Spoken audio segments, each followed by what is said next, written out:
지난 금요일이었습니다. 일본은행이 기준금리를 1%에 그대로 두기로 했습니다. 그 소식이 전해지자 뉴욕이 안도했습니다. 서울도 안도했습니다. 이상하지 않습니까? 일본의 금리를 왜 뉴욕이 걱정하고 왜 서울이 안도할까요? 올리지 않기로 한 폭은 0.25%였습니다. 그 작은 숫자에 세계가 숨을 죽였습니다. 오늘은 그 이유를 이야기하겠습니다. 엔캐리 트레이드, 그리고 그 거래가 청산될 때 벌어지는 일입니다. 이 이야기는 일본의 금리에서 시작합니다.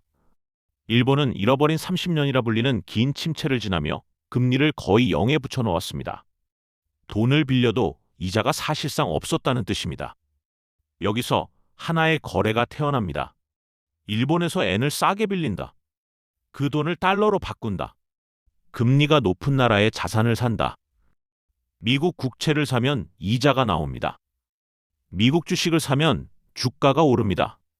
빌린 이자는 거의 0인데 굴린 곳에서는 수익이 나옵니다.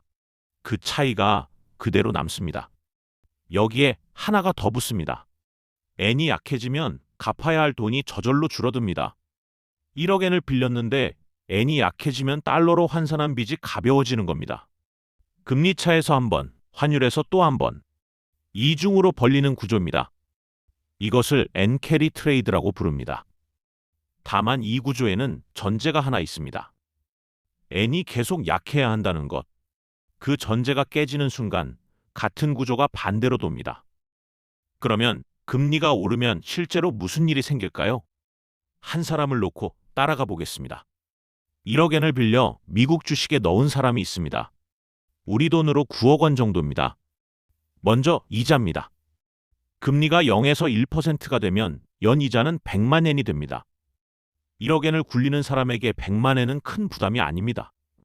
진짜는 그 다음입니다. 금리를 올린다는 것은 엔을 사려는 사람이 늘어난다는 뜻입니다. 엔이 강해집니다. 지난 수요일 달러 대비 엔은 163엔 86전이었습니다. 이것이 2024년 8월 수준인 145엔 58전까지 되돌아간다고 해보겠습니다. 그러면 이 사람의 1억 엔 빚은 달러로 환산해 12.6%가 늘어납니다. 빌린 돈은 그대로 1억 엔인데 갚기 위해 필요한 달러가 그만큼 많아진 겁니다. 미국 주식이 한 푼도 빠지지 않아도 이자까지 합쳐 13.6% 손실입니다. 여기서 연쇄가 시작됩니다. 손실이 나면 갚아야 합니다. 갚으려면 굴리던 자산을 팔아야 합니다. 그 자산은 미국 주식이고 일본 주식이고 한국 주식입니다. 그런데 이 거래를 한 사람이 한둘이 아닙니다. 모두가 같은 이유로 같은 날 팔기 시작합니다. 팔면 가격이 내립니다. 가격이 내리면 손실이 커집니다. 손실이 커지면 더 팔아야 합니다. 이자 1%가 무서운 것이 아닙니다. 1%가 환율의 방향을 바꾸고 그 방향이 빚의 크기를 바꾸기 때문입니다.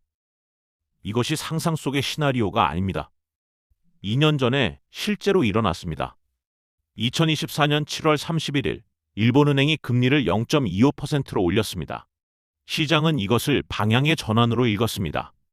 30년 가까이 내려만 가던 금리가 올라가기 시작했다는 신호였기 때문입니다. 엔이 강해졌습니다. 7월 4일 161엔 62전이던 달러 대비 엔은 8월 5일 145엔 58전이 됐습니다. 한 달 만에 9.9%입니다. 그리고 8월 5일 월요일 앞에서 말한 연쇄가 하루에 몰렸습니다. 니케이 지수는 하루에 12.4%가 사라졌습니다. 코스피는 8.77%, 대만 가권은 8.35%, 미국 S&P 500 지수도 3% 내렸습니다. 공포지수는 23에서 38로 하루 만에 65%가 뛰었습니다. 그런데 진짜 문제는 그날 하루가 아니었습니다. 니케이는 7월 고점에서 25.5%가 빠졌고 그 고점을 다시 넘는데 372일이 걸렸습니다. 코스피는 15.6%가 빠졌고 회복에 310일이 걸렸습니다. 하루의 사건이 아니라 10개월의 사건이었습니다. 누가 악재를 발표한 것이 아닙니다. 구조가 스스로를 밀어낸 것입니다. 그러면 지금은 그때보다 안전할까요? 여기서 이야기가 뒤집힙니다. 일본은행은 그 뒤로 금리를 계속 올렸습니다. 2025년 12월에 0.75%, 30년 만에 최고 수준이었습니다. 그리고 2026년 6월 1%에 도달했습니다. 2024년에 0.25%에서 4배가 됐습니다. 상식대로라면 N은 강해져야 합니다. 금리가 오르면 그 통화를 사려는 사람이 늘기 때문입니다. 그런데 반대였습니다. 2024년 8월 5일 145엔 58전이던 달러 대비 N은 2026년 7월 29일 163엔 86전을 기록했습니다. 금리를 4배 올리는 동안 N은 오히려 12%더 약해진 것입니다. 이유는 미국 금리가 더 높은 곳에 머물렀고 일본의 물가와 재정이 N을 눌렀기 때문입니다. 결과적으로 지금은 이런 상태입니다. N을 빌리는 가격은 4배로 비싸졌는데 N은 그때보다 더 싸졌습니다. 청산이 일어날 조건은 나빠졌는데 아직 청산은 일어나지 않았습니다. 규모가 얼마나 되는지도 정확히 알려져 있지 않습니다. 수조 달러라는 주장부터 2,600억 달러 남짓이라는 추정까지 10배 넘게 벌어져 있습니다. 누구도 정확한 크기를 모르는 채로 모두가 같은 물을 보고 있는 셈입니다. 그리고 지난주 움직임이 시작됐습니다. 7월 30일 밤 미국과 일본 당국이 N 약세를 막기 위해 함께 시장에 개입했습니다. 미국은 개입 직전 단계로 여겨지는 레이트 체크를 실시했다고 알려졌습니다. 달러 대비 N은 즉시 3% 움직였습니다. 다음 날인 7월 31일 일본은행은 금리를 1%로 동결했습니다. 표결은 8대 1이었습니다. 다카타 위원 한 사람이 1.25%로 올리자고 주장했습니다. 동결이지만 내용은 달랐습니다. 정책 방향을 적는 문장에 2가지가 새로 들어갔습니다. AI 관련 수요의 확대, 그리고 환율 변동의 영향입니다.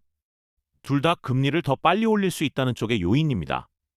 우에다 총재는 기자회견에서 9월 회의의 문을 닫지 않았습니다. JP모건은 10월 인상을 유지하면서도 N 약세가 다시 강해지면 9월로 앞당겨질 수 있다고 봤습니다. 시장은 이미 반응하고 있습니다.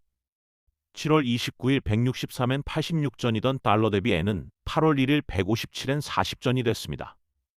이틀 만에 4%입니다. 2024년에는 같은 폭이 한 달에 걸쳐 나왔습니다. 한국은 이 흐름의 바깥에 있지 않습니다. 2024년 8월 5일 코스피는 8.77%가 빠졌습니다. 일본에서 시작된 일인데 서울에서 더 크게 반응했습니다.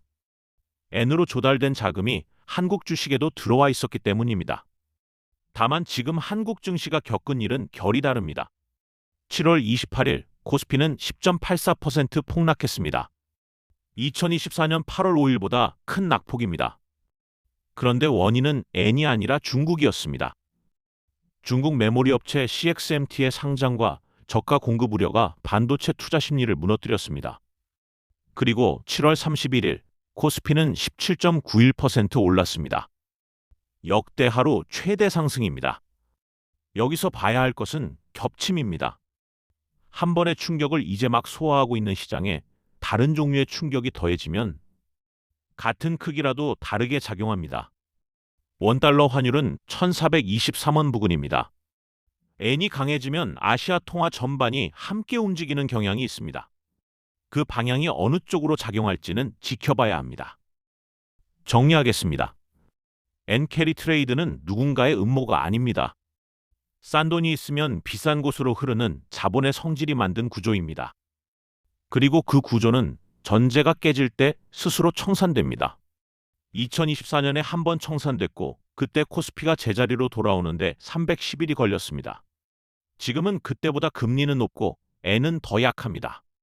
조건은 더 팽팽합니다. 그러나 하나가 다릅니다. 2024년의 시장은 실적이 아니라 기대로 올라가 있었습니다. 지금 한국의 주력 산업은 숫자로 답하고 있습니다. 삼성전자의 2분기 영업이익은 89조 원, SK하이닉스는 60조 원을 넘었습니다. 7월 수출은 988억 달러, 그중 41.5%가 반도체였습니다. 흔들리는 것은 가격이고 버티는 것은 실적입니다. 무엇이 올지는 아무도 모릅니다. 다만 무엇을 보고 판단할지는 정할 수 있습니다. 환율의 방향, 일본은행의 9월과 10월, 그리고 우리 기업의 분기 실적입니다. 지금까지 저스트웨일 경제산업연구소였습니다.